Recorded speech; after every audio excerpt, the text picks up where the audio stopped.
અસ્થિરતા વચ્ચે બજાર સતત 9મા દિવસે દબાણ હેઠળ નિફ્ટી 150થી વધુ પોઈન્ટ ઘટીને 22,800ની નજીક પહોંચ્યો।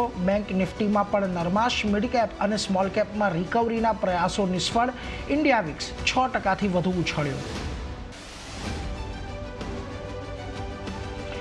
આજે ઓટો અને આઈટી શેરમાં સૌથી વધુ વેચવાલી બંને ઇન્ડેક્સ 1.5%થી વધુ ઘટ્યા। આઈટી શેરમાં એલટીટીએસ, પરસિસ્ટન્ટ અને કોફોર્જ 3% સુધી ઘટ્યા, જ્યારે રિયલ્ટી, કેપિટલ ગુડ્સ અને મેટલ્સ પણ દબાણ હેઠળ।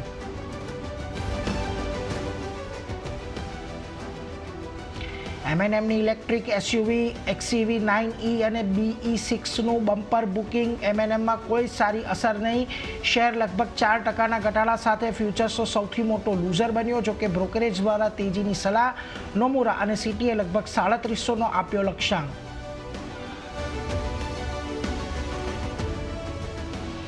ત્રીજા ત્રિમાસિકમાં ગ્લેનમાર્ક ફાર્માના સારા પરિણામ। 350 કરોડની ખોટ સામે 348 કરોડના નફામાં આવી કંપની। ત્યાં જ જીએસકે ફાર્માનો નફો 35% અને આવક 18% વધી। માર્જિનમાં પણ 3%નો વધારો।